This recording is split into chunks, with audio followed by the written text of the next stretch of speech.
lied to me, Mina! How could you do that to your own sister? What are you even talking about, Kaylin? Lied about what? Don't play dumb with me! I found out from Dad that Dan's parents own a whole company! A company, Mina! That means he's the heir. That means he's rich! But you told me he was just a boring office worker! You tricked me! You wanted to keep the golden goose all to yourself! Hold on, that's not what happened at all. Yes, his parents run a business, so what? He doesn't work for them. He's at a completely different company doing his own thing. He's not some spoiled heir. He's a regular guy with a job like anyone else. Like that even matters. He's their only son, Mina. Their only child. He's obviously going to inherit the business someday. You knew that and you didn't tell me because you wanted to hog him for yourself. Admit it, you didn't want me finding out because you knew I'd try to swoop in. Oh my god, Kaylin, listen to yourself. You're acting like I kept some big secret. His family business has nothing to do with our relationship. Why would I even bring that up during our engagement meeting? Because it's important. Because if I'd known, I wouldn't have acted so casual. I would have worn something nicer. I would have smiled more. I would have actually tried to impress him. Are you seriously blaming this on me? You were rude to him from the second he walked in. You gave him this condescending look like he crawled out of the trash. Then you straight up said you weren't interested and walked back to your room. Because I thought he was some no-name pencil pusher. Honestly, I figured your fiancé would be average at best, but I didn't expect you to bring home someone so bland. He's short, his haircut is tragic, he dresses like he shops in the clearance bin, and don't get me started on that stiff, awkward vibe. Ugh. That awkward vibe is called being polite, Kaylin, something you clearly don't understand. Dan might not be flashy, but he's sweet, thoughtful, and kind. He notices the little things. He remembers what kind of tea Mom likes. He asked if Dad was feeling better after his surgery. He's the kind of man who makes life easier, not harder. Wow, okay, calm down, jeez. Look, I might have been a little cold that day, but maybe you could help me fix that. Just tell him I was in a bad mood or something, that I'm usually super sweet and bubbly. You know I can be cute when I want to. Can't you just smooth things over for me? Pretty please, I totally support your marriage and all that. You should tell him I said that too. You're unbelievable. You insulted him to his face, stormed off like a brat, and now you want me to lie for you? Well, yeah, I mean, come on. He could be my future brother-in-law, right? If he likes me, maybe I'll get birthday gifts from him. Maybe he'll bring me stuff from his fancy job. What if he buys me, like, a designer purse or something? You don't know. Oh, for the love of... Stop it! Dan is not rich. His parents owning a company doesn't make him a millionaire. He lives modestly. He pays rent. He commutes to work like everybody else. You've built this ridiculous fantasy in your head, and now you're acting like I stole it from you. Because you did! You had the inside scoop and you didn't share! You knew I was looking for someone successful! You knew I wanted to marry up! But no! You had to swoop in and take the prize all for yourself! He's not a prize, he's a person! A person who deserves better than this greedy, two-faced nonsense you're spewing. Greedy? Excuse me? I'm being realistic! Marrying into money is just smart, Mina! And if you had any sense, you'd see that I could have been an asset to your relationship, not a threat. An asset? By what? Treating him like garbage and then begging for favors? I didn't know he was rich, okay? If I'd known, I would have smiled more, flirted a little, worn better shoes. You really blindsided me, Mina. That's not fair. You're not mad I lied. You're mad you didn't get a chance to chase after him first. That's what this is. I'm mad because you're selfish, because you hid something from your own sister. You could have told me and we could have worked something out. What, like some kind of shared custody agreement? You get him on weekends, I get him on holidays. What are you even saying anymore? Whatever. I just wanted a shot. I've been dreaming of marrying into a family with money since high school, and then you go and lock it down without so much as a warning. Because it's not your business. You don't get a say in who I fall in love with. Yeah, well, I hope you're happy with your modest little man, but if he ever comes into money, don't expect me to stay out of the picture. Stay out of it now, Kaylin. You've said enough.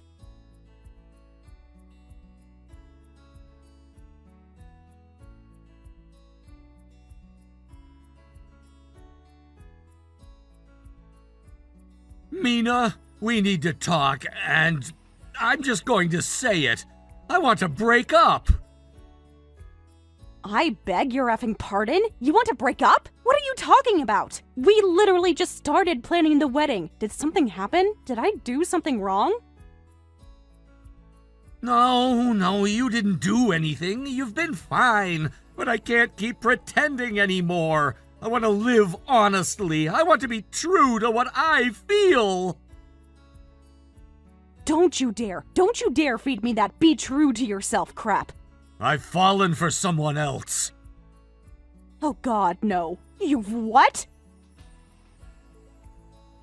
I didn't want to hurt you, but I can't lie to myself anymore. I'm in love. I want to marry for love, not out of habit or obligation. If you're really gonna do this to me, then you owe me the whole story. Who is it? Who have you fallen for? It's Kaylin. Oh, for the love of my sister? You're standing there and telling me you're in love with my little sister? I know how it sounds, okay, but it's real. This isn't just a fling or some crush. We're already in love. We see each other. We connect. It's intense. It's everything I didn't even know I was missing. So while I was out shopping for color swatches and dinnerware, you were off falling in love with my sister? Look, I get that it's a lot to take in for you, but I'd rather break things off now than walk down the aisle with someone who isn't my soulmate. I want to be with the person I truly love, and that person is Kaylin. You're unbelievable. You know that? Well, keep going. Tell me everything. I want to hear how my own sister became your new soulmate. You really want to know? Fine. It started a few weeks ago. I walked out of work one evening, and there she was, waiting outside for me. She actually went to your office? What was she doing there? She said she felt bad for how she acted during the dinner when you and I announced our engagement. Said she wanted to apologize. She looked nervous. She was constantly fidgeting with her bag, and she said she owed me a proper apology and wanted to treat me to dinner. That's all it took? You just went with her, just like that? Look, I didn't see the harm. I figured, what's one meal? She's gonna be my sister-in-law, right? But once we sat down, it was different. We talked, really talked. For the first time, I felt like someone was listening to me, laughing with me. And then, she said it. Said what? That she liked me, that she'd been thinking about me ever since that night. The same night she insulted you and walked out like a spoiled child? That night? Yeah, well, turns out that was all nerves. She told me later she only acted that way because she was overwhelmed. She said I was totally her type and that she got flustered because she liked me too much. Can you imagine what that felt like? A gorgeous, popular, confident woman like her telling me I was her type? I've spent my whole life being overlooked, mocked, treated like a background character. And suddenly, this beautiful woman sees me, wants me. That night, it changed everything. You're disgusting. Do you hear yourself right now? You're gloating like you're a high school football player after a big victory. You don't get it! For the first time in my life, I feel like I matter! With Kaylin, I'm not just the guy Mina's settled for. I'm the man she chose! I walk down the street with her, and people stare at us. They know that we've got something going on! Yeah, I have no doubt people stare at you like they stare at a train wreck. God, Dan, I don't recognize you anymore. The Dan I agreed to marry wasn't this shallow, arrogant fool. Maybe I've changed, but honestly, I like who I am now. Even my old classmates noticed. We ran into one of them on a date, some guy who used to treat me like dirt. He couldn't believe I was with Kaylin. The look on his face, pure jealousy. It felt incredible, the best I've felt in years. Wow, so this is what it's about? Petty revenge fantasies? Your entire sense of worth tied to whether people are jealous of your girlfriend? It's a guy thing, Mina. You just wouldn't understand. No, Dan. Cheating on your soon-to-be wife with her sister is not a guy thing. It's a scumbag thing. You can keep your ego and your delusions. I'm done. I don't want anything more to do with you. The engagement is over. I figured you'd say that. Look, about the ring, it's yours. Consider it compensation. It's got a decent resale value. Sell it, pawn it, do whatever you want. Oh, I will. I'll sell it the second you leave, and I'll use the money to buy myself something nice, something that doesn't reek of betrayal. Congratulations, Dan. You and Kaylin deserve each other. I hope you're both very happy, especially when reality finally catches up.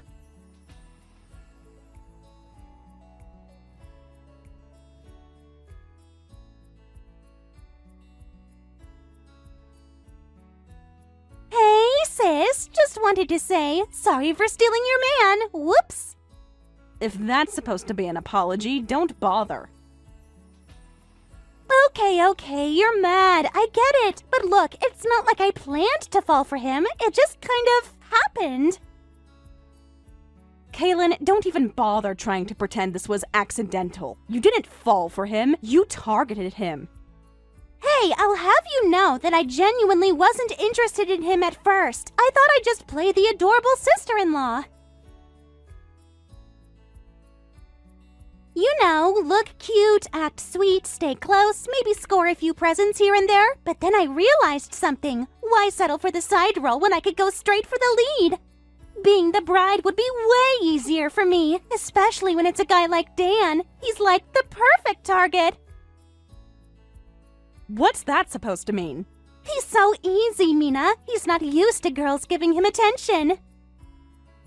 So, when someone cute and confident like me comes along and gives him just the right amount of praise, instant puppy. He eats it up. I barely have to try. One smile and he's asking what color handbag I like. Wow, so you think Dan is your little pet dog then? A pet dog with a bottomless bank account. Listen to this. In just 1 month, I've gotten perfume, a gold bracelet, a designer purse, 3 fancy dinners, and that's just the stuff I didn't ask for. Uh-huh. So you get everything from him and he gets what from you? Don't worry, I'm rewarding him plenty. He gets to be seen with me. Do you know how that makes him feel? Important, powerful, like he's finally winning. So you see yourself as some kind of cheerleader for the football team? Is that it? No, silly, I'm not the cheerleader. Cheerleaders have to work. Nah, I'm the championship trophy. And honestly, I'm happy. I'm treated like royalty and I've barely lifted a finger. This is what a winner's life looks like. Pretty, pampered, and perfectly planned. If that's what you think winning looks like, I almost feel sorry for you. Don't. Just try not to cry too hard when the invitations arrive. Oh, by the way, we're definitely getting married. That's locked in. You're talking about marriage already? You've been together for, what, a month? Yeah, and in that month, Dan's asked me twice now if we can speed things up.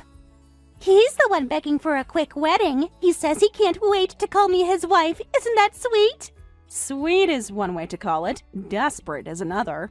Call it what you want. I call it love. And guess what? We already booked the venue. It's beautiful. They've got huge chandeliers, white roses, full-course meals. Oh, now that I think about it, the invitation should be arriving pretty soon. We sent them last week. You actually sent invitations? Of course! It's going to be a proper wedding. Big guest list, gorgeous setting. Dan said he wants the world to see me walk down the aisle. I want to show everyone how stunning my bride is, were his exact words. He says he wants our wedding to be unforgettable, like something out of a magazine. I looked at the bottom line on the contract we signed, and you know what it said? $100,000! And how exactly are you planning to pay for that? That's the kind of money celebrities and executives spend on their weddings. Where is that money coming from? Oh, please. His parents, obviously. He's their one and only son. Of course they're going to cover it. That's what parents do when their precious baby gets married. You're banking on them paying $100,000 like it's pocket change? Why wouldn't they? They own a company. They're loaded. And Dan said they were thrilled when he told them they want this as much as we do, probably more. Honestly, it's cute how confident you were that he'd only ever be ordinary. But turns out you just didn't know how to unlock the good stuff. Well, you sure do have a lovely life planned out for yourself, Kaylin. Just one problem. Dan's parents, you know, the ones supposedly paying for this dream wedding, they're not his real parents. Huh? What are you talking about? His biological parents died in a car crash when he was a baby. Wait, what? He was raised by his uncle and aunt. They're the ones you're counting on for that $100,000 wedding bill. Well, okay, that's something I didn't know about him, but what does it even matter? Biological parents or not, they still promised that they'd pay for his wedding. No, Kaylin, they didn't. Dan said they were on board. He promised. Then he lied. And would you like to know how I know that? I met with them earlier today. They're devastated, furious, madder than I've ever seen them get before. They said that the first time you spoke to them, you were laughing, bragging, gloating the whole time about how fancy a lifestyle you were going to have with Dan. They sat there holding back tears while you texted them pictures of the dress you wanted. No! They said they adored me. They were ready to treat me like a daughter. But now, after this circus, they're done. No financial support, no blessing, no wedding. That can't be right. Dan told me they loved me. No, their feelings towards you are better described by a different four-letter word. They said they've never been more ashamed. They raised Dan like a son, Kaylin, and now he's betrayed the one person they trusted him with. They didn't say any of that to me. Of course they didn't, because you were too busy preening to hear them. You threw away something real so you could play princess. But all you've done is wreck it. No, they'll come around. They have to. I'll show them that I'll be a way better daughter-in-law than you. Keep dreaming, but know this, whatever chance Dan had at a respectable future, you torched it. All for a month of handbags and flattery. So yeah, I hope you guys have a plan B in store for that wedding of yours. Dan's adoptive parents, they've completely withdrawn their support. And I'm not just talking about the wedding either. What are you talking about? They adore him. He's their only son. Not quite. They raised him, yes, but he was never truly their child. They took him in out of compassion after the accident. But that bond only goes so far when they're blindsided by betrayal. They made it very clear that they won't pay for the wedding, they won't attend, and they certainly won't be handing him the reins to the company. No, No, that's not right. He told me he was going to be the CEO, that it was all decided. He told you what you wanted to hear, but the truth? They had no intention of pushing him into that role. They wanted him to find his own way, and now, after all this, they've cut ties entirely. So, he's not taking over the company? But then what does he do? He's a regular office worker. Comfortable, maybe, but hardly wealthy. In fact, he was just passed over for a promotion last quarter. The outlook isn't promising. But he's been spending so much. He bought me gifts, expensive ones. And now you know where all that money was really coming from. I hope the handbags were worth it. This is insane. I thought I was marrying into security. I thought this was my chance to finally win at life. Instead, you married into debt and disappointment. Quite the trade-off, wouldn't you say? This isn't fair. Life rarely is, but you weren't exactly playing fair either. So what? You're just going to mock me now? Not at all. I'm simply saying I'm grateful. I nearly married a man who clearly wasn't who I thought he was, and now I get to move on. So enjoy your wedding, Kaylin. I'll be sure to send my warmest regards, maybe even a gift, if I'm feeling generous. Let's see. I know, I'll get you the latest edition of Penny Pinching for Morons.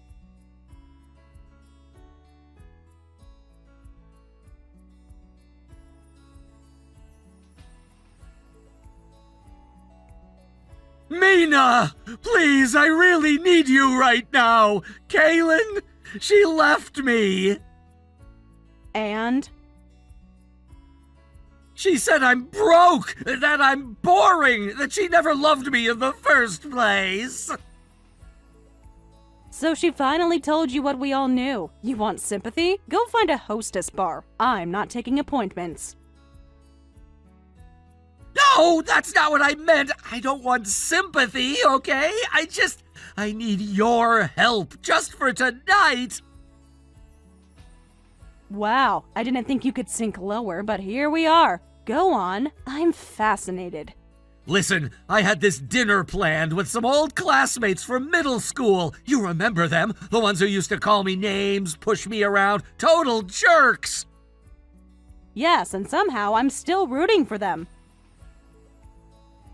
I was finally going to show them I'd made it, that I had a beautiful fiancé and a glamorous life. I told them I'd bring Kaylin to dinner. I even made the reservation. I can't show up alone. Then don't. Please, just this once, dress up like Kaylin and come with me. Say you're her. Just smile and look amazing and say you love me. That's it. You want me to pretend to be the woman who stole you from me? You're asking your ex to cosplay your ex-fiancé? I wouldn't put it that way, but yeah, kinda. You're the only one I can ask. You're my sister in... Well, you were. Don't even finish that sentence. You always looked good in dresses. You could pull it off with some makeup. Oh, here's a better idea. You put on the dress. Slap on some lipstick, do your hair, and go strut into that dinner yourself. If anyone asks, just tell them you're Kaylin and you've had some work done. Don't be cruel, Mina. I'm serious.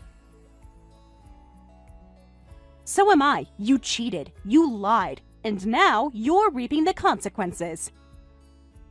This isn't a drama where the ex swoops in to save the poor fool who threw her away. But we were good once, weren't we? Past tense, strong emphasis. We were something. Now we're nothing, and that's exactly what you should expect from me moving forward. Don't call me again, ever.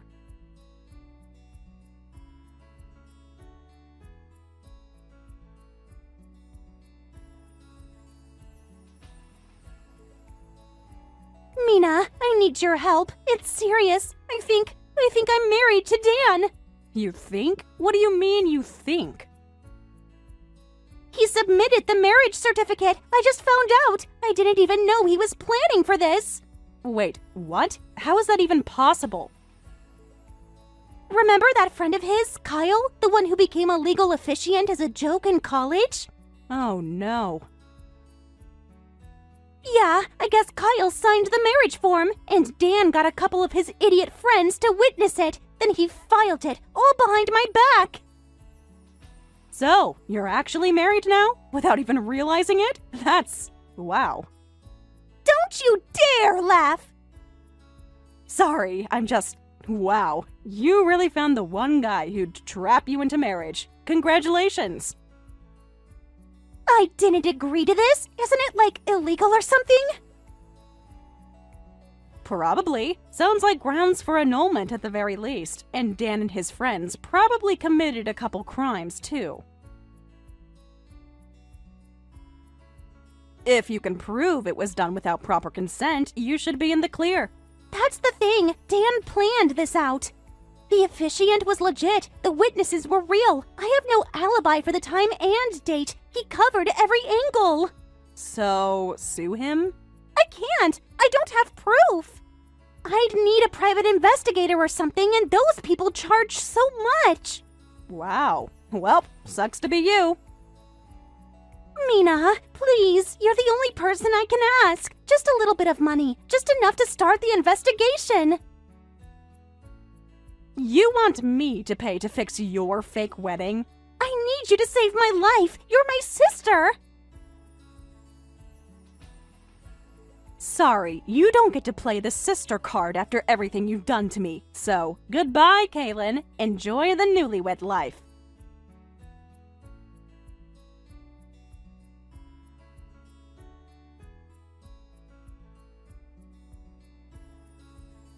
I heard Dan still walking around with that marriage certificate like it's a golden ticket, telling anyone who will listen that he's a married man now. He says Kaylin chose him, that their love was meant to be. Problem is, no one's buying it. He's got no wedding photos, no posts, no proof of anything but a single piece of paper. People are starting to whisper that he made the whole thing up. Some say he's delusional, others just avoid him altogether, like he's contagious. As for Kaylin, she's been quietly messaging guys she used to flirt with, desperate really, offering to meet up just to talk, pretending nothing's changed. But they all shut her down.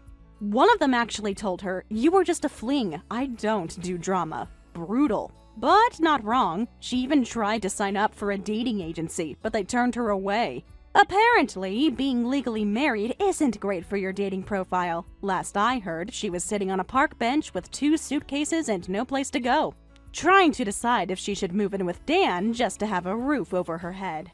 Hey, big sis, is it true you're marrying Ethan Miller? I can't believe it! I totally thought you'd break up almost immediately. It's true that we're getting married, yes, but why on earth would you think we'd break up? What gives you that idea? That's quite a thing to say, isn't it? Because you're so mismatched, that's why. You two just don't fit together at all. I thought Ethan would dump you the second he realized what he was doing. I mean, he works at that super prestigious firm, right? Global Innovations Corp? I heard his annual salary is practically $2 million. Like, that's almost as much as some small countries. Why would a winner like him seriously date someone like you, Maggie? You're just, well, you're not exactly a supermodel, are you? So I figured he was just messing around, playing a little game, and would ditch you pretty quickly. I wish I'd known sooner. Hold on a minute, Cleo. What did you just say? You were targeting my boyfriend? My fiancé? Is that what you were implying? Since when do you pull stunts like that? I literally cannot believe you just said that. Are you serious right now? You were actually planning to betray me? Your own sister? Well, yeah, you can't just expect a perfect catch like him to be lying around waiting, can you? I mean, come on. A guy with his looks, his money, his status? He's practically a unicorn. You don't just find someone like that every day. So clearly, I needed a speedy plan. I have to snatch Ethan away from you, big sis, before it's too late. You haven't actually tied the knot yet, right? So there's still time. And let's be real, I'm way younger and way cuter than you are.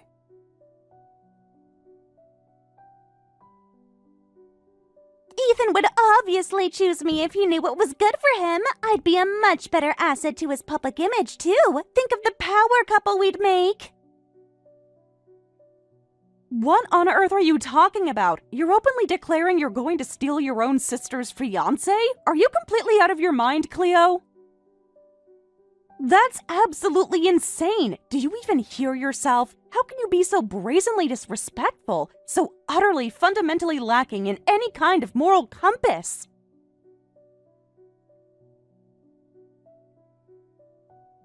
So what? You expect me to just stand by and watch? You want me to silently let this opportunity slip through my fingers? This is a golden ticket, Maggie. A chance at a millionaire husband. Those don't come around often, you know. And the thought of a plain-looking sister like you getting to ride that gravy train, I can't stand it. I absolutely refuse to let that happen. I'm the one who deserves a life of luxury and comfort. I'm the one who should be living in a mansion with a handsome, rich husband. What did you call me? Plain-looking and millionaire husband? That's what you're seeing here? Not love, not commitment, but just money? And you think you're the one who deserves it? You're unbelievable, Cleo. The audacity, the sheer nerve. You're too old for him anyway. Ethan would definitely prefer a younger woman to marry. Think about it. He's still in his prime. He needs someone fresh, someone vibrant, someone who can keep up with his busy social life and his demanding career, someone who will make him look good on his arm at all those fancy corporate events. And that's not you, Maggie. I mean, you've been working hard as a nurse for years, haven't you? You're probably tired. You're probably a little worn out. I'm full of energy. Are you seriously bringing my age into this now? And my profession? You really are hitting below the belt, aren't you? What kind of sister does that? What kind of person does that? My age, my career, my looks, none of that has anything to do with my relationship with Ethan. We have a connection that you wouldn't understand, Cleo, because it's not based on superficial nonsense like money or looks. It's based on respect, on shared values, on genuine affection, something you clearly know nothing about. Just face it, Maggie. I'm going after him. Consider this your official warning. You're not going to like what happens next. I'm putting my plan into action. I'm going to make sure Ethan sees what he's missing. Go ahead, but don't come crying to me when it all blows up in your face, Cleo. You have no idea what you're getting yourself into, and trust me, you'll regret this. Our bond with Ethan is stronger than anything you can imagine, and your shallow schemes, they'll only hurt you in the end. You're playing a dangerous— I don't ever slow up, no I don't take shit. I got no love for the fakeness. If you wanna play tough and wanna hate this, I'll always show up. I don't ever slow up, no I don't take shit. I got no love for the fakeness. If you wanna play tough and wanna hate this, I'll always show up and make a statement. I don't ever slow up, no I don't take shit. I got no love for the fakeness. If you wanna play tough and wanna hate this, I'll always show up and make a statement. Everything I do so instinctive and so passionate. Every word I move so descriptive like an adjective. I got a vendetta against people who patented being negative when you should be getting after it. I got facts over tracks, this and that. Spitting slow, spitting fast. I could roast, I could gas. Think I'm okay at last, but I don't know if that can erase all the past. And the pettiness, a reflection of the emptiness. Hilarious, you think you're worth my time, you're delirious. Mysterious, because you hide behind a fake exterior. Inferior, you know I'll always be a bit superior. Get off of me, this ain't no humble brag. I want you to hear words, you can say them back. I want you to feel free from the chains at last, and to believe in what you got, it was built to last, yeah. Now that I've been put through hell, I never got anyone's help. I had to do it all myself. I don't ever slow up, no I don't take shit. I got no love for the fakeness. If you wanna play tough and wanna hate this, I'll always show up and make a statement. I don't ever slow up, no I don't take shit. I got no love for the fakeness. If you wanna play tough and wanna hate this, I'll always show up and make a statement. Gonna learn the consequence of being incompetent. Mental health is confidence, dreams and some honestness. I'm not here to save the day, that's for you to take away. I could play a million mind games, but instead I say something not illogical, something that is topical. Rub it on and watch it go, make yourself unstoppable. Dreams are irresponsible, but they're always possible. If you just believe, you could be so remarkable. Thoughts in my head, a collage and they spread. I'll be great one day, going off of my meds. No, I'm not giving up, no, I'm not giving in. I will make it to the top, taking off in the wind. I gotta make it, I'm saving every day to taste it. I'm patient, but my mind, it can hardly take it. I'm chasing a dream that I've had for several ages. A vacant, modern kingdom for the taking. Now that I've been put through hell, I never got anyone's help. I had to do it all myself. I don't ever slow up, no I don't take shit. I got no love for the fakeness. If you wanna play tough and wanna hate this, I'll always show up and make a statement. I don't ever slow up, no I don't take shit. I got no love for the fakeness. If you wanna play tough and wanna hate this, I'll always show up and make a statement. I don't ever slow up, no I don't take shit. I got no love for the fakeness. If you wanna play tough and wanna hate this, I'll always show up.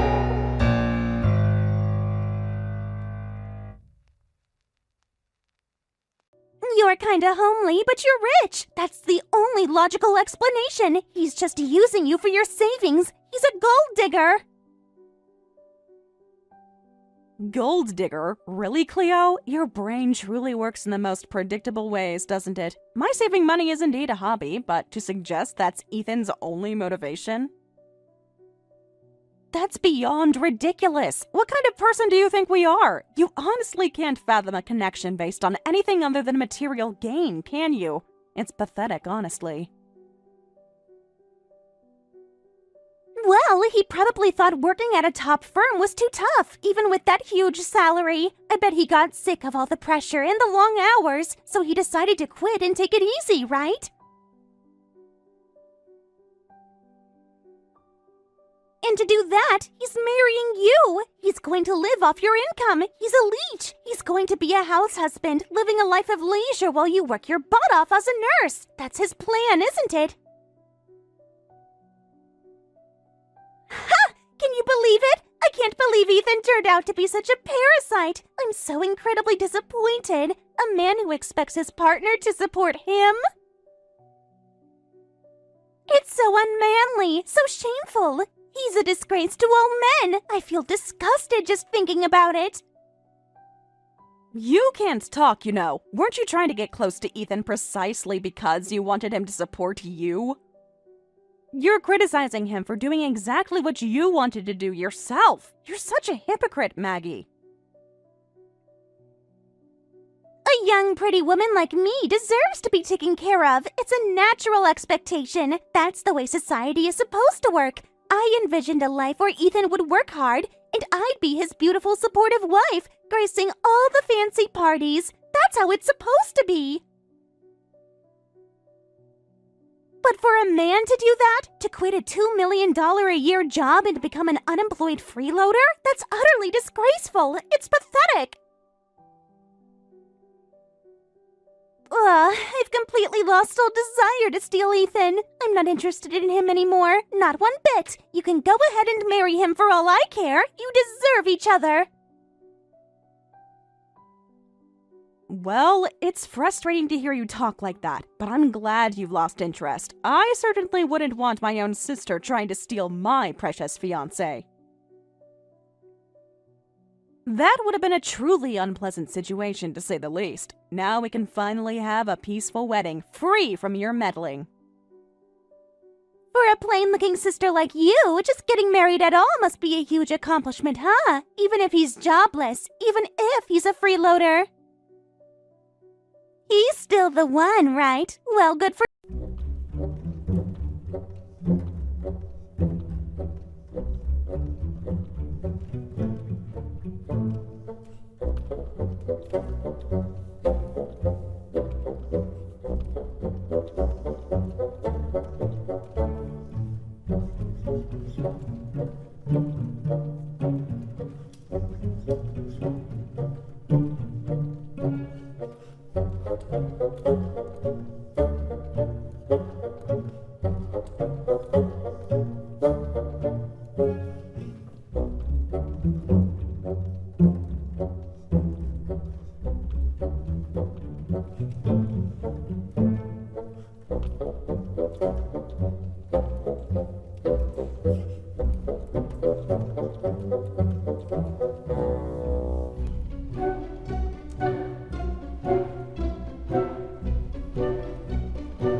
And she suddenly grabbed my arm, didn't she? And she was dressed so aggressively. It was definitely a surprise. She really went all out to impress you. I can tell you she was practically radiating an aura of desperate ambition. She really went for it, didn't she? I guess she'd been interested in me for a while, from what you've told me. So she was completely shocked when she heard about our engagement. She was probably expecting me to be her ticket to a life of luxury. Exactly. She started talking about marrying you herself and about stealing you from me. It was quite the show, actually. She's completely convinced that you're just some rich, naive guy she can manipulate. I see, so that's what it was. And then she heard I quit my job today and she immediately retreated, didn't she? My guess is she only cared about me for my salary. It's almost refreshing how transparent she is. Honestly, it makes things so much easier when someone's intentions are so clear. No guessing games needed. You only told her you were leaving your job, right? You didn't mention anything else? So Cleo is completely under the mistaken impression that you're going to be a house husband now. She called you a freeloader, a bum, and a parasite. She was so disgusted by the idea of you being unemployed that she dropped her whole steal him plan like a hot potato. It was quite entertaining, actually. Yeah, I deliberately didn't say anything else. I didn't feel like explaining that I quit to start my own company. It just seemed like too much effort to explain the details of my startup venture to her. It would have been a headache, and she probably wouldn't have understood anyway. So, if it's okay with you, I'd rather just let her keep believing that I'm a freeloader. It's less hassle for me, and it definitely keeps her out of our hair. What do you think? If that's what you want, then I agree. It's probably for the best. She'd just grill you endlessly about your income anyway, wouldn't she? She'd have no interest in the actual work you're doing or the passion behind it. She'd just be focused on the numbers. So yeah, let her think what she wants. Right, exactly. So I'll be home soon. Let's eat those subs together. I also picked up a bottle of your favorite sparkling cider from the store. We can celebrate my retirement tonight. Sounds perfect. I'll get some proper glasses ready. We'll toast to your new beginning and to Cleo's hilarious misunderstanding. It'll make the subs taste even better. See you soon, love. I don't ever slow up, no I don't take shit. I got no love for the fakeness. If you wanna play tough and wanna hate this, although Hey, Maggie, I'm not going to your wedding today, so don't expect me there. What? You're not coming? Why the sudden change of heart, Cleo? You said you were going to try and steal Ethan at the wedding. What happened to your grand plan? I just don't want to go, that's all. There's no point, a showy, pathetic wedding like yours. It's not worth my time. I'm certainly not going to witness your embarrassing display. What do you mean by that, Cleo? What exactly are you implying now? What makes our wedding showy and pathetic? You've been quiet for a while, so I assume you've been cooking up something new in that twisted head of yours. I can't believe you guys booked such a lavish venue for your wedding! The grand ballroom at the Starlight Estate? I never thought you'd do something so extravagant! Your husband Ethan is unemployed and broke, right? You must not have told everyone yet, have you? You're still pretending he works at that big firm, aren't you? That's why you booked such a fancy place. It's all just a big show, isn't it? Such a desperate attempt to keep up appearances! How utterly pathetic! Actually, Cleo, everyone knows that Ethan left his old company. We've been completely open about it, and we didn't book this venue to keep up appearances. We chose the Starlight Estate because it's a beautiful place, and we truly wanted to get married there. It's a gorgeous setting, perfect for what we envisioned for our special day.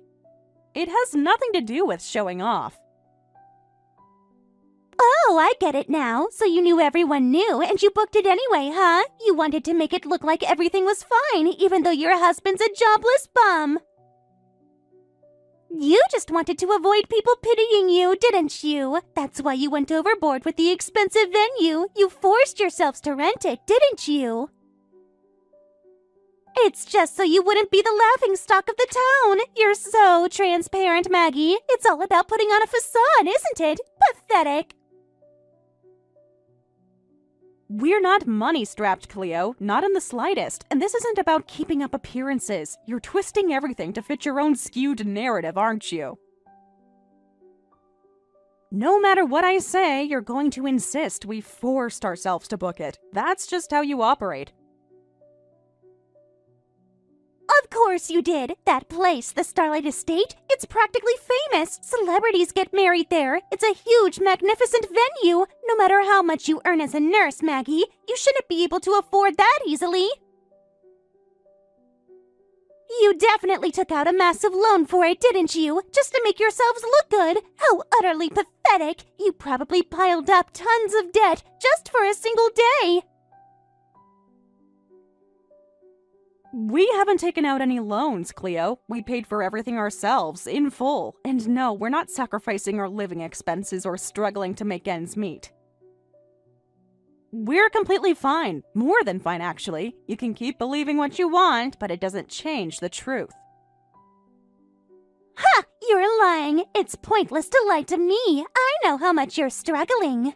I can practically smell the desperation from here. You're probably buried under a mountain of bridal debt. It's no use explaining anything to you, is it? You've already made up your mind. So, just to confirm, Cleo, you're officially marked as absent from the wedding, right? That's your final decision? Yup, go ahead and clear my seat right now. It's pointless to go to some pathetic, debt-ridden, showy wedding. It's totally lame, and the fact that you took out a loan for a lavish venue, that's just hilarious. So cheap. Okay then, I'll clear your seat. Don't worry, your absence won't ruin our day, I promise you that. Too bad about the wedding gift, huh? You probably really wanted my contribution to help pay off your debt, didn't you? To reduce your massive loans? Well, tough luck. Now you get to struggle even more, supporting your unemployed husband and trying to pay back all that money. Good luck with that. Thanks for your concern, Cleo, but actually we don't need any wedding gifts today, or money for that matter. The venue is actually free. So we don't need any contributions from anyone. We simply asked everyone to come empty-handed to just celebrate with us. Isn't that right, Ethan? What? This famous venue? The Starlight Estate? It was free? How? Why? That's impossible! Yes, the owner of this very prestigious venue is actually a close friend of Ethan's. A very important contact, actually. He offered to let us use the venue for free as a wedding gift.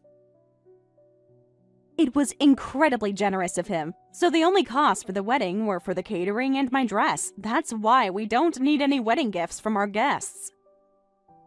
Didn't you read the invitation, Cleo? It clearly states no gifts necessary. You didn't even bother to read the invitation, did you? Wait a minute! Why would the owner of such a fancy place be so kind to an unemployed guy like Ethan? What kind of connection does he have with the owner? This doesn't make any sense. He's just a jobless bum. Why would anyone treat him so well? The owner is actually a very important client of the company Ethan started. He's been working with him since his days as an employee at his old firm, and they've developed a very strong professional and personal relationship. The company Ethan started? What are you talking about? Ethan is just an unemployed guy, isn't he? He's just leeching off your salary, right? You're the one who's supporting him. This is a good opportunity to enlighten your deluded little brain, Cleo. Ethan left his old company, and yes, he lost that $2 million annual salary, but he didn't do it to become my kept man. He did it to start his own company and dedicate himself to running it. And guess what? He's a CEO now. He's been working incredibly hard as a CEO, and his company is doing exceptionally well, incredibly well. What? He's a CEO? So he's actually succeeding? He's running his own company? That's insane! Yes, he is. And thanks to his hard work, his company is incredibly successful. In fact, it's growing so fast that his income will soon surpass his old salary. He's already well on his way to making more. I don't ever slow up, no I don't take shit. I got no love for the fakeness. If you wanna play tough and wanna hate this, I'll always show up. I don't ever slow up, no I don't take shit. I got no love for the fakeness. If you wanna play tough and wanna hate this, I'll always show up and make a statement. I don't ever slow up, no I don't take shit. I got no love for the fakeness. If you wanna play tough and wanna hate this, I'll always show up and make a statement. Everything I do so instinctive and so passionate. Every word I move so descriptive like an adjective. I got a vendetta against people who patented being negative when you should be getting after it. I got facts over tracks, this and that. Spitting slow, spitting fast. I could roast, I could gas. Think I'm okay at last, but I don't know if that can erase all the past. And the pettiness, a reflection of the emptiness. Hilarious, you think you're worth my time, you're delirious. Mysterious, because you hide behind a fake exterior. Inferior, you know I'll always be a bit superior. Get off of me, this ain't no humble brag. I want you to hear words, you can say them back. I want you to feel free from the chains at last, and to believe in what you got, it was built to last, yeah. Now that I've been put through hell, I never got anyone's help. I had to do it all myself.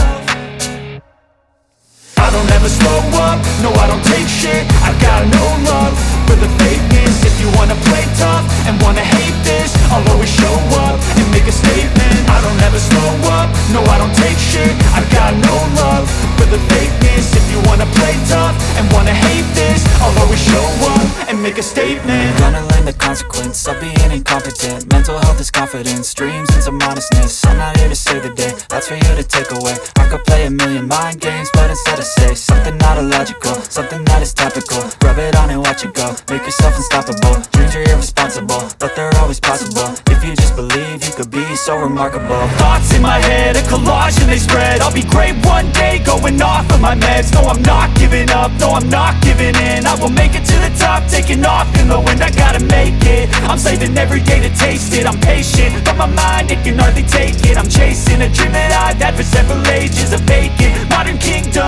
taking. Now that I've been put through hell, I never got anyone's help. I had to do it all myself. I don't ever slow up, no I don't take shit. I got no love for the fakeness. If you wanna play tough and wanna hate this, I'll always show up and make a statement. I don't ever slow up, no I don't take shit. I got no love for the fakeness. If you wanna play tough and wanna hate this, I'll always show up and make a statement. I don't ever slow up, no I don't take shit. I got no love for the fakeness. If you wanna play tough and wanna hate this, I'll always show up.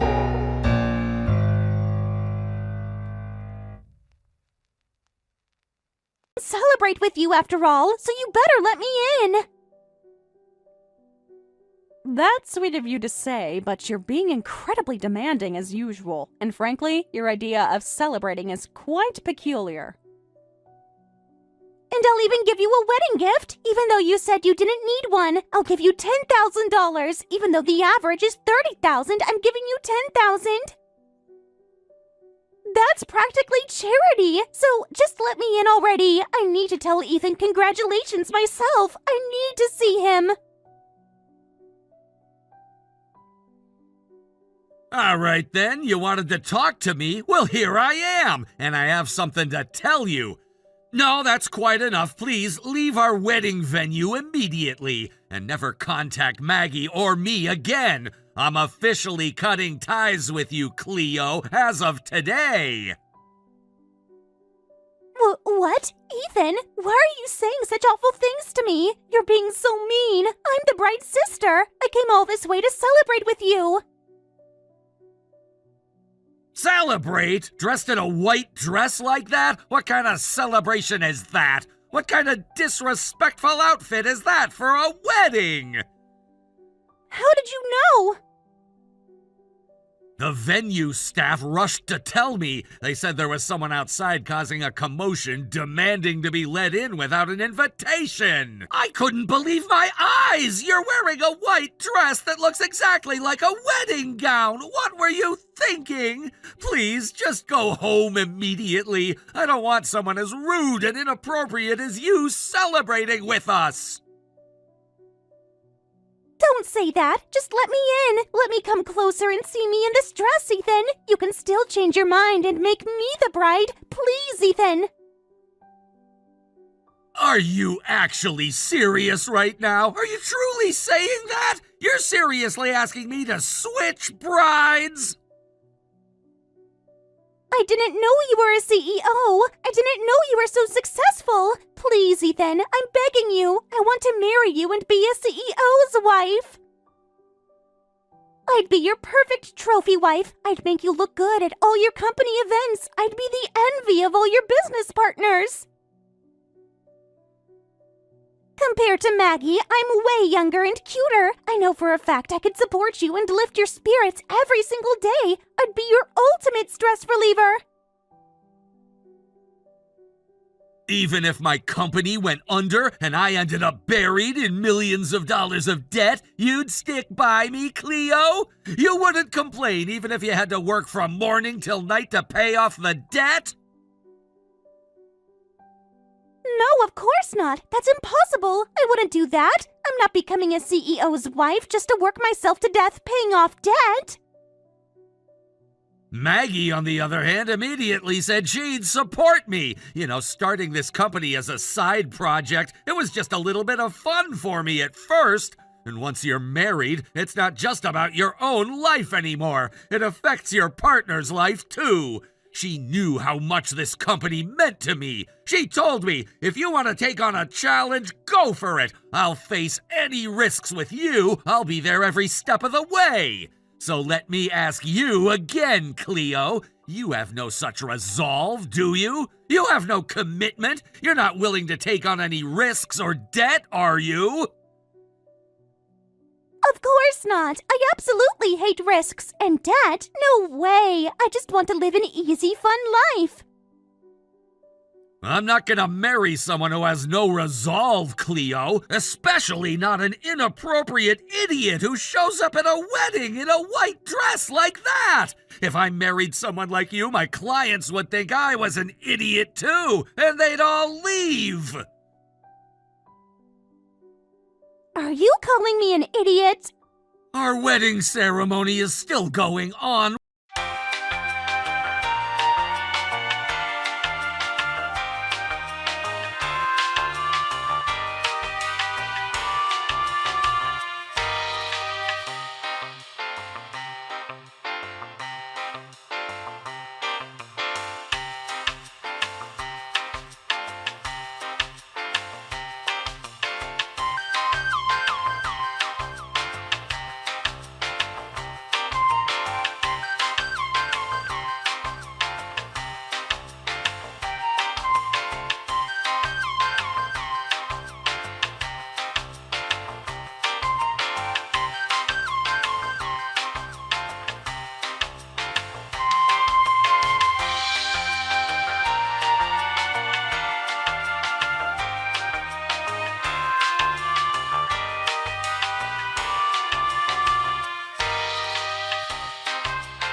Old daughter never come back to this house again, and had physically kicked her out of the family home. Not only did she get kicked out of her house, but thinking she was going to marry a CEO, she actually quit her job. She texted me again, begging for a job, and then later a place to stay. I finally just had to block her number. The last that I heard, she is living in a tiny little apartment in the city, barely making ends meet with a part-time job. I just hope that this is enough of a wake-up call that makes Cleo realize she can't act like this. If you wish to marry into our family, you must understand that it requires a significant amount of effort on your part, especially considering you carry the baggage of being from a single-parent household. You do understand that, don't you? Forgive me, are you Robert's father? I believe there might be a slight misunderstanding about my background. Yes, I am. I got your number from Robert and made the effort to contact you myself. Today's meeting was entirely a waste of my time. A complete waste. My precious only son told me he found someone he wanted to marry and was bringing his chosen bride to meet me. I was looking forward to it, but then I heard the story, and it turns out you're from a single-parent home. I thought the atmosphere shifted when I mentioned my upbringing, but I never imagined my being raised by a single mother would be the cause of your disapproval. Is that truly the reason? What else could it be? A single-parent household by its very nature is a poor household, unlike an elite family such as ours. Are you some kind of gold digger? A poor person trying to worm your way into Robert's life, aiming for our family's wealth? Is that what you're plotting? I was indeed raised by a single mother, but I assure you, I have never felt deprived. My mother was dedicated to her work, meticulous with her home, and she ensured I graduated from university with honors. I want to make it unequivocally clear that we are not, nor have we ever been, poor. We are comfortable, self-sufficient, and proud. Graduating from university is a given. It's the bare minimum. What are you trying to prove with that? What I want to know is, are you a poor person attempting to cozy up to Robert, trying to become a trophy wife and claim our family's assets? Is that your hidden agenda? Don't deny it. I can see right through you. Plotting? Me? I assure you, such a thought has never crossed my mind. What would I possibly gain by plotting against a family I wish to join? I simply wish to marry Robert because I love him and we share a future together. That is all. If you truly wish to marry my son, if you truly desire to become part of this family, then I have conditions. Conditions? What kind of conditions? I have to say that I don't think I have ever once heard of a family imposing conditions to fulfill before two people can get married. Honestly, I thought asking the parents' permission was more of a formality. Truthfully, I'd prefer to oppose this relationship entirely. But if you're so determined to become a bride in our family, then you will come to our house starting next week. What do you mean by that? What exactly are you proposing? I mean you will commute and work as a housekeeper. A housekeeper? Are you serious? I mean, what in the world makes you think that something like that is appropriate to ask of the woman who wants to marry your son? Do you realize what you're even asking of me with that? I will meticulously observe whether you are truly suitable to marry into our family. I will judge you on your cooking, your laundry, your cleaning, and your attentiveness to the needs of our family members. There are countless points I will scrutinize before making my final decision. Every single detail of your performance will be noted. Commuting would be impossible. As you know, both Robert and I live about 2 hours away by train from your residence. I work full-time. My schedule simply doesn't allow for such an arrangement. It's an unreasonable request, frankly.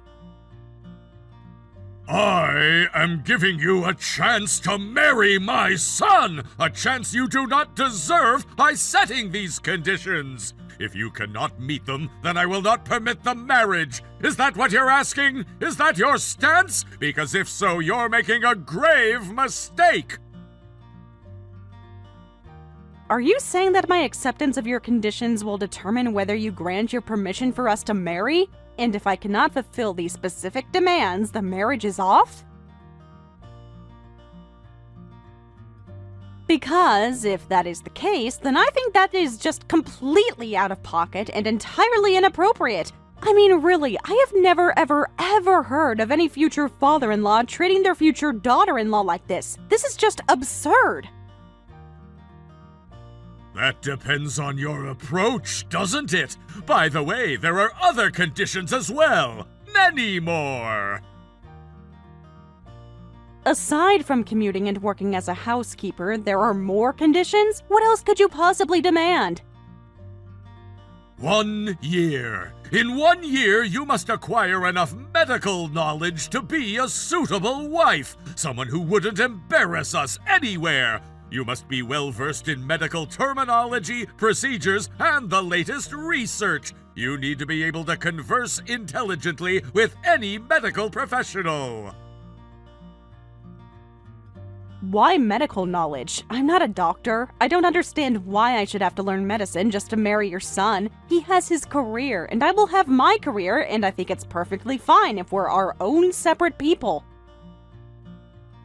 You are aware, aren't you, that our family comes from a long line of doctors? I am a doctor, my wife is a doctor, and our eldest son is a doctor.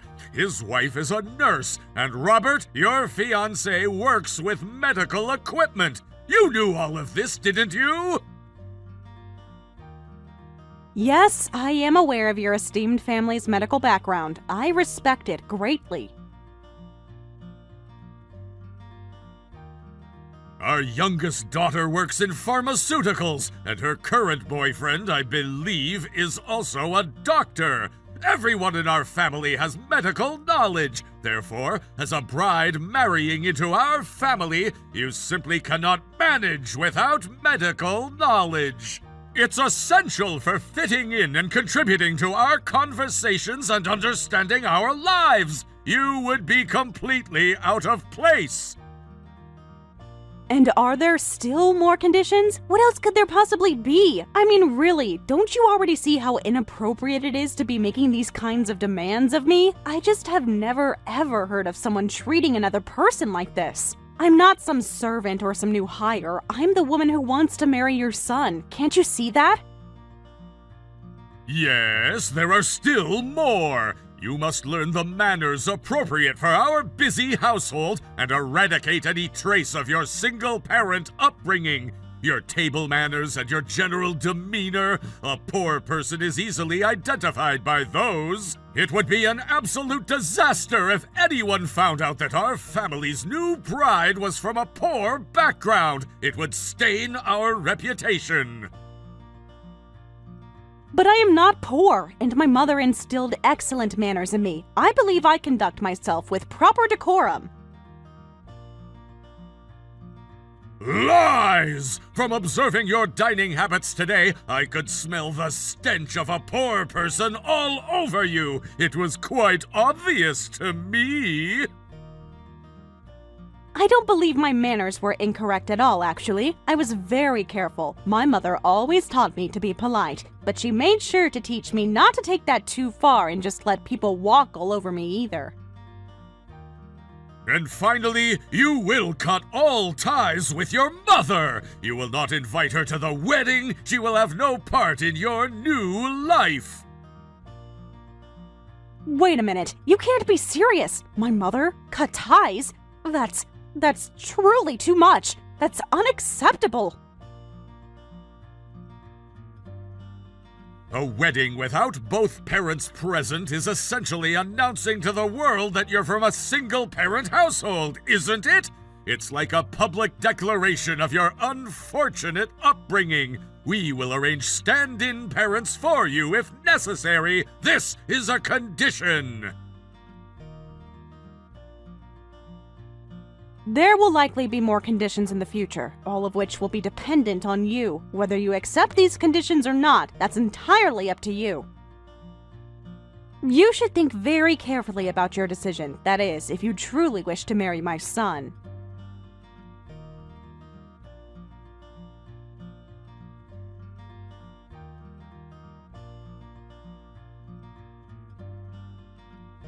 Thank you for today, Robert. I just got home.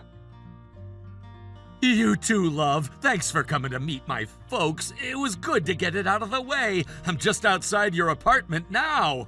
We need to start looking for a new place to live together soon, don't we? We want to move in before the wedding, right? By the way, Robert, did you give your father my phone number? Yeah, I did. Why? Did he call you? What happened? Is something wrong?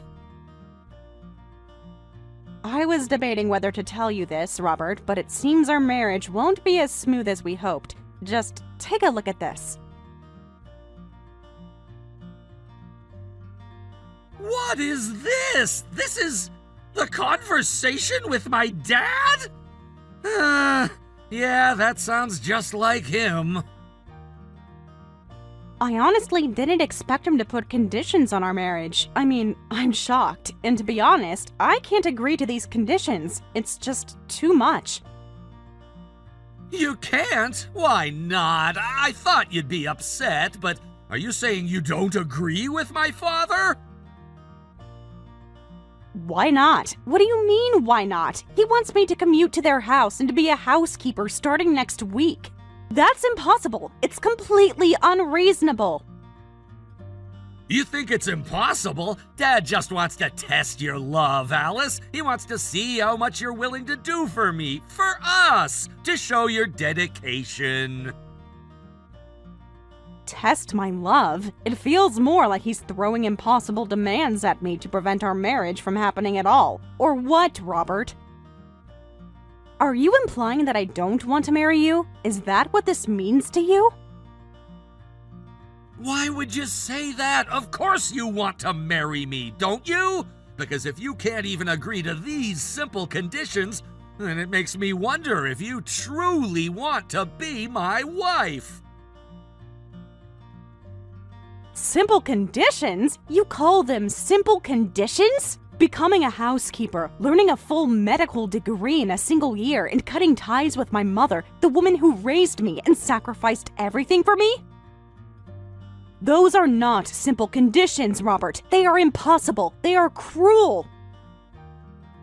What's the big deal? You're marrying into our family, your last name will change, so what's the issue? And medical knowledge, it's not like it'll hurt you to have it. It's true that everyone in my family works in the medical field. Even I, though I'm not a doctor, have medical knowledge from working in medical equipment development. It's just fitting in, Alice. It's just being part of our world. Wait, even if I marry you and take your last name, my mother won't change. She'll still be my mother.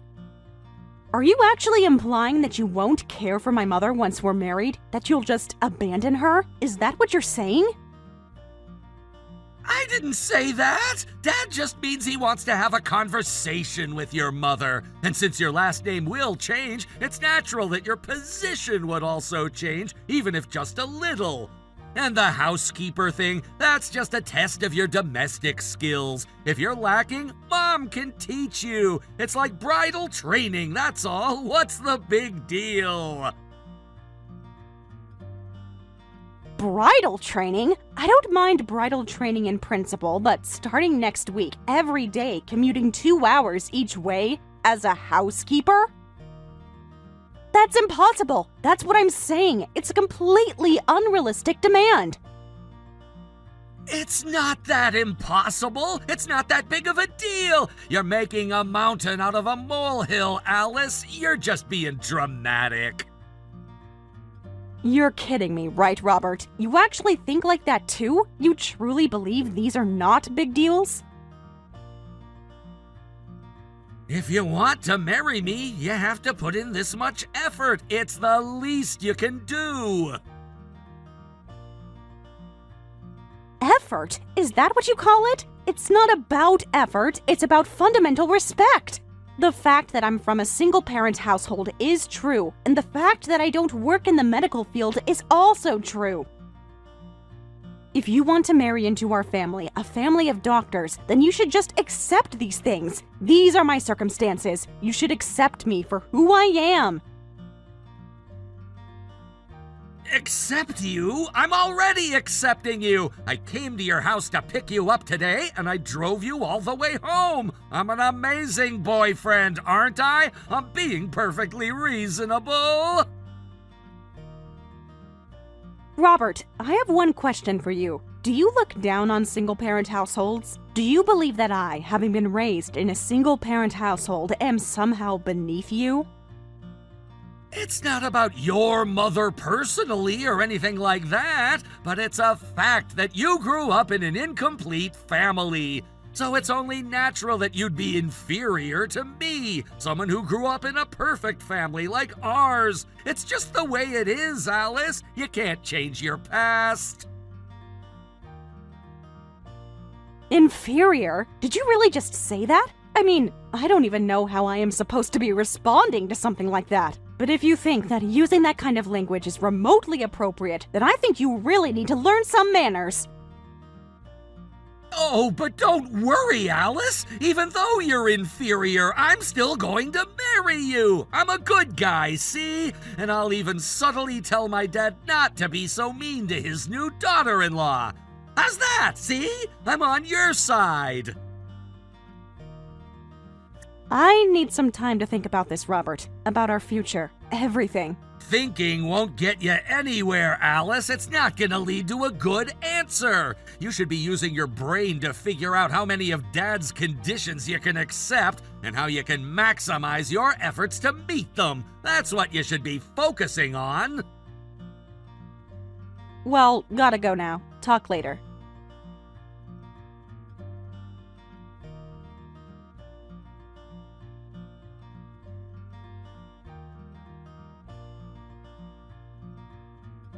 So, this is your answer, is it? The fact that you didn't come here as a housekeeper means you're refusing my conditions. Am I right? As I mentioned before, I have a job, and a 2-hour commute each way every day would be impossible. And regarding your other conditions, they are simply unacceptable, especially the matter concerning my mother. I will not cut ties with her. That was the most important condition. You had a chance and you threw it away. What a regrettable woman you are. It's just as I thought. People raised in single-parent homes are just too spoiled and weak. You can't even manage the condition of working as a housekeeper, and you can't cut ties with your mother. It's clear an elite son and a poor person simply aren't compatible. My son's engagement is hereby cancelled! Excuse me, what are you talking about? I am Amelia Davies, Alice's mother. Your son visited our home recently to propose marriage, and I believed my daughter would find happiness. I even expressed my wishes for my daughter's happiness and bowed my head to him, but it seems I was gravely mistaken. Her mother? A poor mother? Your presence here changes nothing. Our decision stands. Our son is not marrying into a family like yours. Besides, this relationship was a mistake from the beginning, let alone the engagement. Our social standing is clearly too different for us to ever truly align. It appears our ways of thinking, everything, are completely different. I have fully understood your stance and your son's stance. Therefore, I am formally terminating the engagement. What? You're terminating it? You're not suitable for my son! My son is too good for your daughter! On the contrary, your son is far too beneath my daughter. And furthermore, I would like you to promise that Robert will not approach my daughter ever again. How dare you!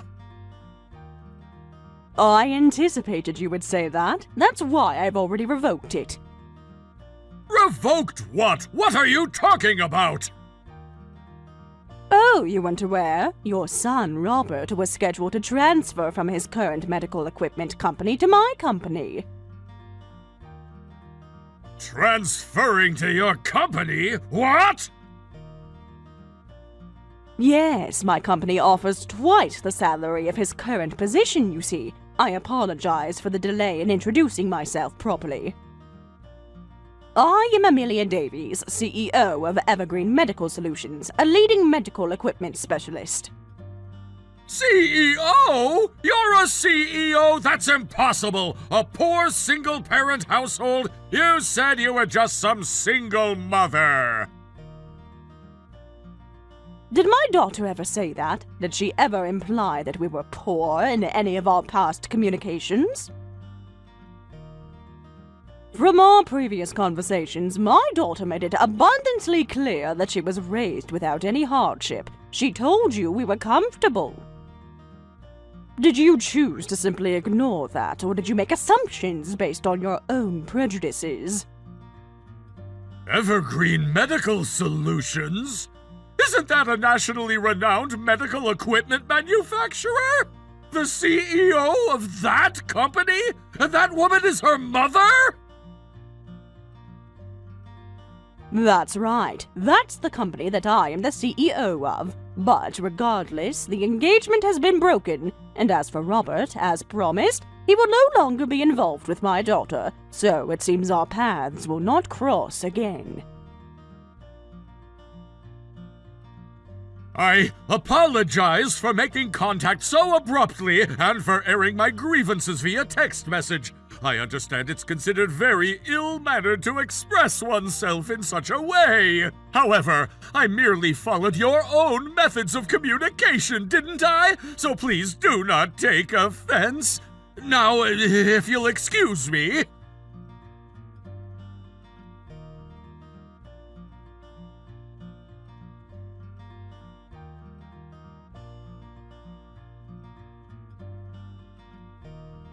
What happened, Alice? What's all this about my job offer being cancelled and breaking off your engagement? Why? Why did this happen? Why, Alice? Tell me. I don't understand. Robert, do you really not understand? This isn't just about your father. It's not, but it's his fault. If it's about Dad, then it's his problem, not ours. We could just ignore him once we were married, couldn't we?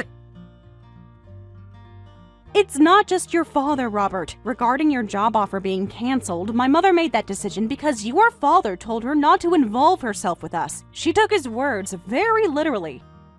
But the final nail in the coffin, the reason I decided to break off the engagement, that was you. Me? Why me? I didn't set any conditions for our marriage. I didn't say anything like that. It was Dad. Your father imposed those outrageous, impossible conditions for our marriage, and yet, instead of standing by me, instead of supporting me, you simply said it's not that big of a deal.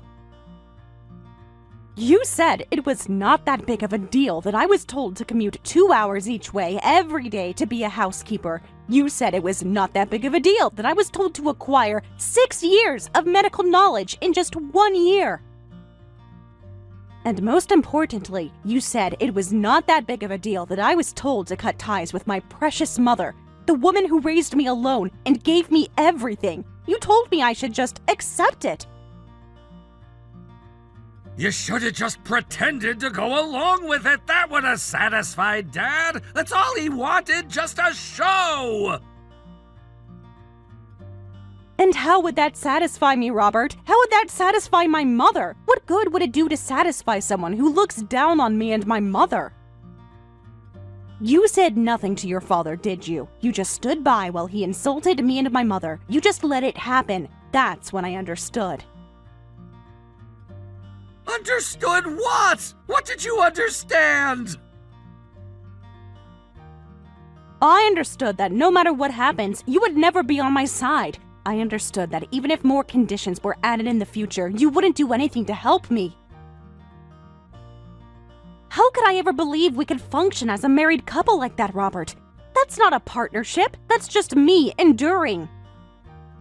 It's good that we're ending it now, so early in our engagement. We hadn't signed anything for the wedding venue, the new house, or the honeymoon.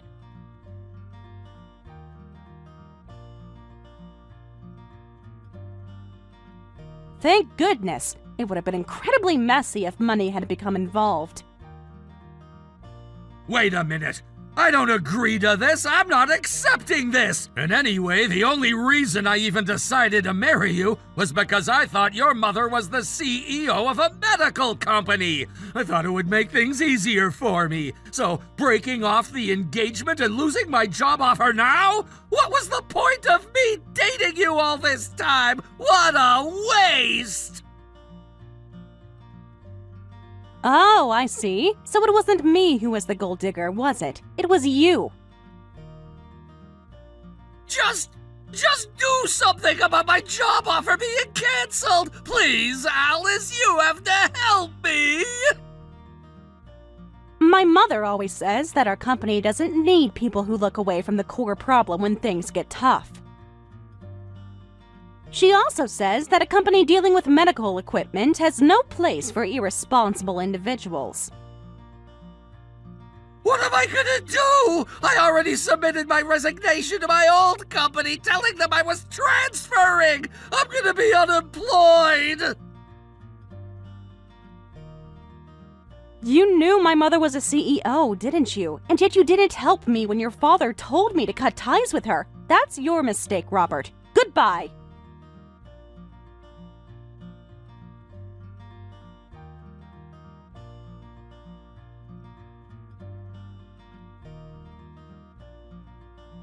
Alice, please, considering all the rude things I've said and done, could you perhaps reconsider breaking off the engagement just for a little while?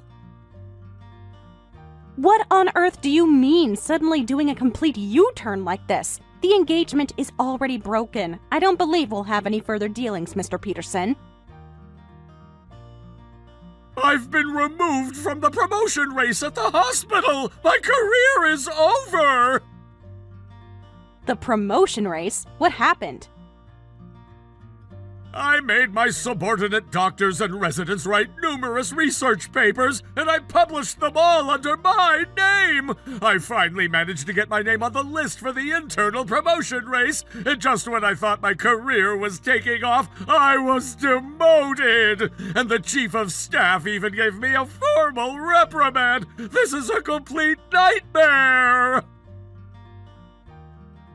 So stories about doctors forcing others to write papers and then taking credit for them, they actually happen in real life? I'm surprised you haven't been sued already. How did you manage to get away with it for so long?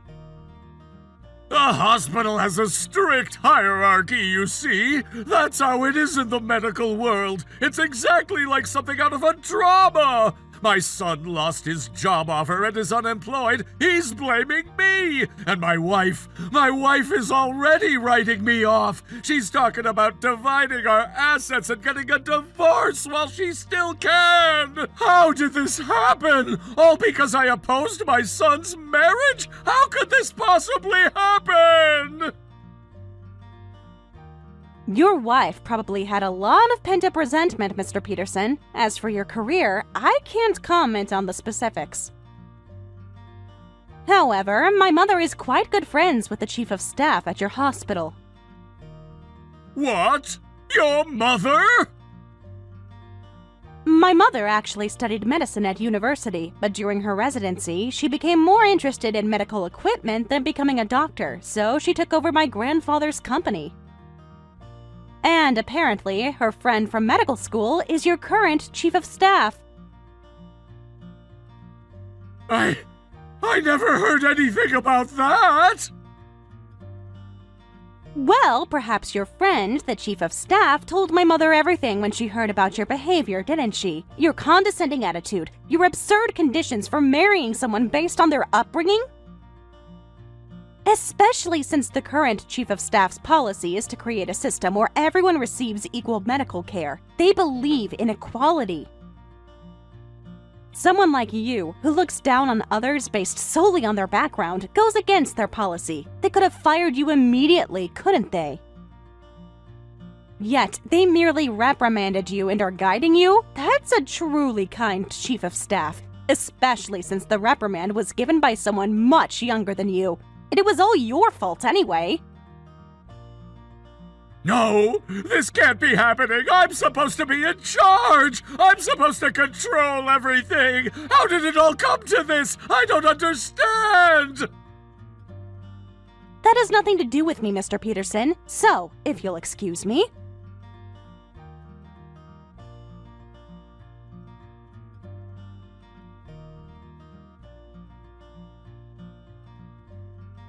After the engagement was broken, Robert began his job search. However, news of his revoked job offer from Alice's mother's company, a major player in the medical equipment industry, spread like wildfire. The rumor mill painted him as a risky individual and unreliable, making it incredibly difficult for him to secure a position with any reputable company. He struggled to find employment, consistently being rejected by the companies he had hoped to join. His once promising career path now lay in tatters. a direct consequence of his arrogance and lack of loyalty. Meanwhile, Robert's father, Mr. Peterson, found himself in an even more dire situation. Having been demoted from his coveted position in the hospital's promotion race, his troubles compounded. His former subordinates, emboldened by his fall from grace, collectively came forward to expose him.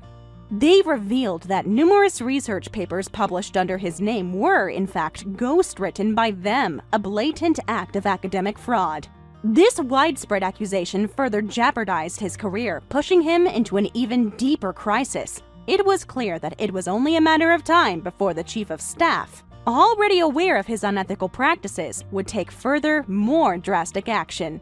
The once proud Peterson family, once synonymous with prestige and success, crumbled under the weight of their own hubris and prejudice.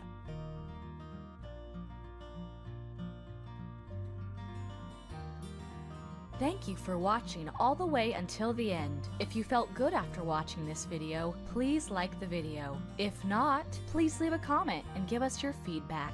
Also, don't forget to subscribe. Your comments and likes help this channel grow. We hope you enjoy our other stories as well.